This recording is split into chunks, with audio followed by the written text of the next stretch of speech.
Hello, everybody. Welcome back. Tonight, I'm going to be reading About Barbers by Mark Twain. It was first published in 1871. I hope you enjoy.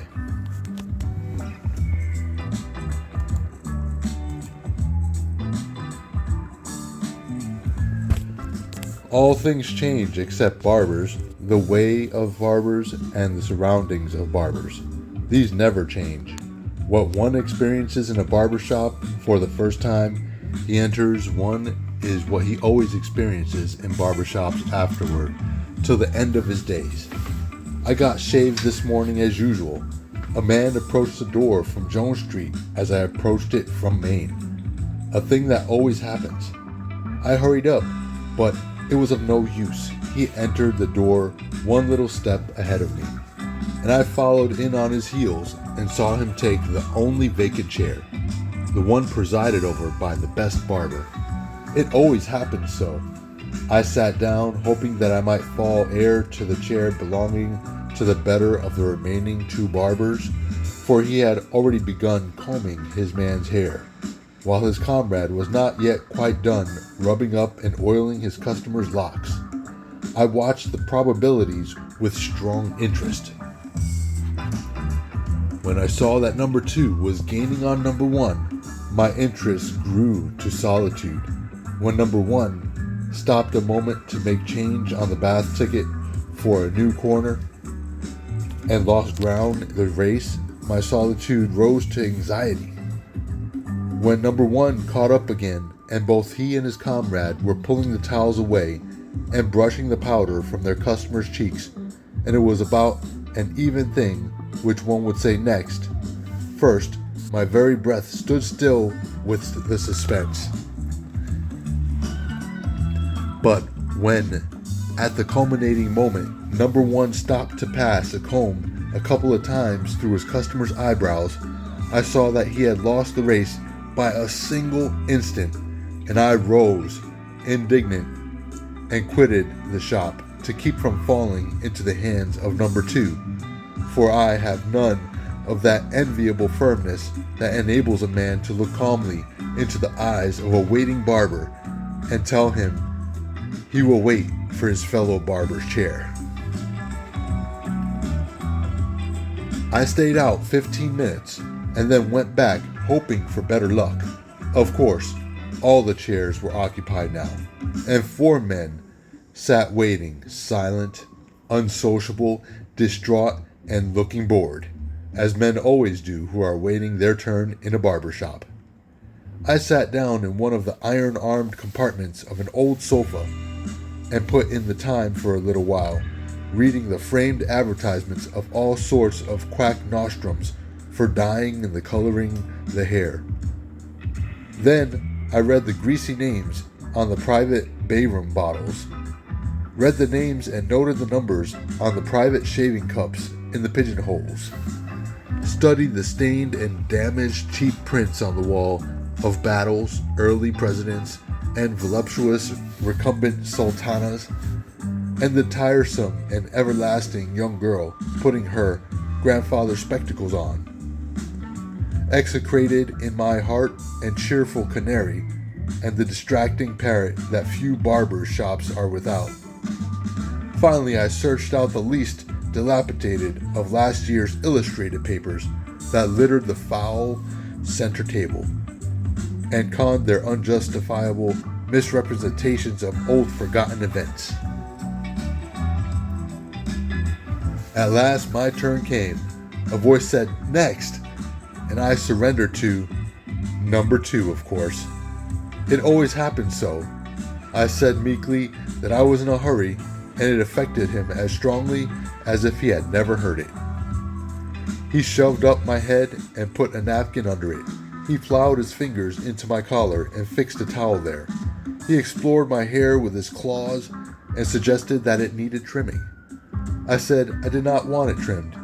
He explored again and said it was pretty long for the present style. Better have a little taken off. It needed it, behind especially. I said I had had it cut only a week before. He yearned over it reflectively a moment and then asked with a disparaging manner, "Who cut it?" I came at him promptly with, "You did." I had him there. Then he fell into stirring up his lather and regarding himself in the glass, stopping now and then to get it close and examine his chin critically or inspect a pimple.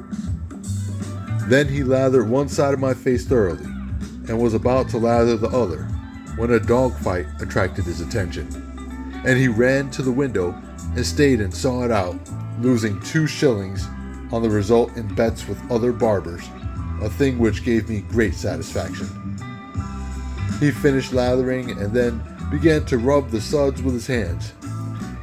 He now began to sharpen his razor on an old suspender and was delayed a good deal on account of controversy about a cheap masquerade ball he had figured at the night before, in red, cambric, and bogus ermine, as some kind of king.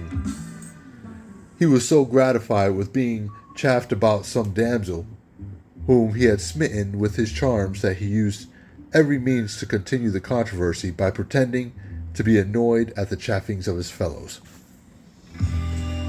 This matter begot more surveyings of himself in the glass, and he put down his razor and brushed his hair with elaborate care, plastering an inverted arch of it down his forehead, accomplishing an accurate part behind and brushing the 2 wings forward over his ears with nice exactness.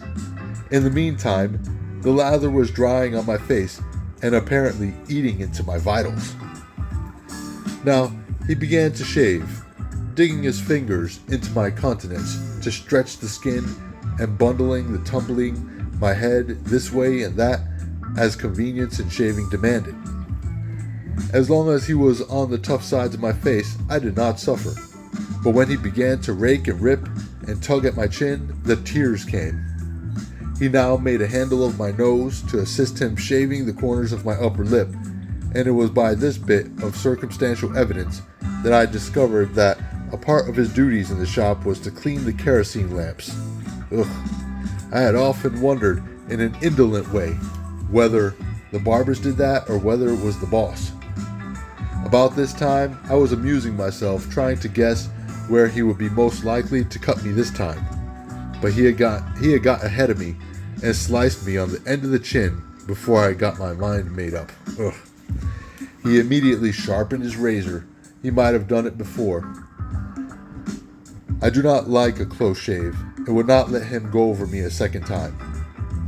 I tried to get him to put up his razor, dreading that he would make for the side of my chin, my pet tender spot, a place where his razor cannot touch twice without making trouble. But he said he only wanted to just smooth off one little roughness, and in the same moment he slipped his razor along the forbidden ground, and the dreaded pimple signs of a close shave rose up, smarting, and answered to the call. Now he soaked his towel in my bay rum and slapped it all over my face nastily, slapped it all over as if a human being ever yet washed his face in that way. Then he dried it by slapping with the dry part of the towel as if a human being ever dried his face in such a fashion. But a barber seldom rubs you like a Christian. Next, he poked bay rum into the cut place with his towel, then choked the wound with powdered starch, then soaked it with bay rum again, and would have gone on soaking and powdering it forevermore, no doubt, if I had not rebelled and begged off. He powdered my whole face now, straightening me up, and began to plow my hair thoughtfully with his hands. Then he suggested a shampoo, and said my hair needed it badly, very badly. I observed that I shampooed it myself very thoroughly in the bath yesterday. I had him again. He next recommended some of Smith's hair glorifier and offered to sell me a bottle. I declined. He praised the new perfume, Joan's Delight of the Toilette, and proposed to sell me some of that. I declined again. He tendered me a toothwash atrocity of his own invention, and when I declined the offer to trade knives with me.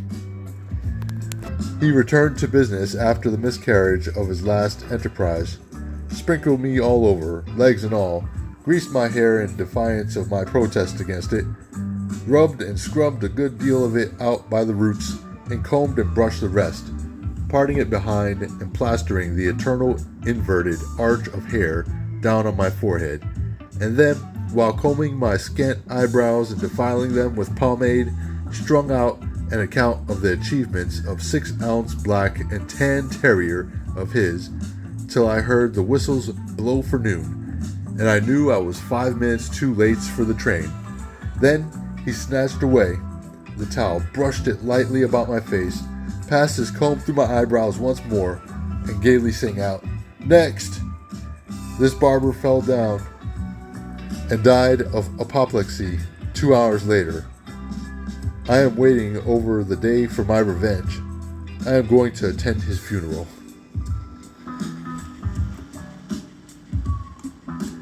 The end, guys. Hey, I hope you really enjoy this as much as I did. It was great. I really appreciate you guys for returning. If you like this kind of thing, you can like and subscribe, and I'll see you next time. Thanks. Bye.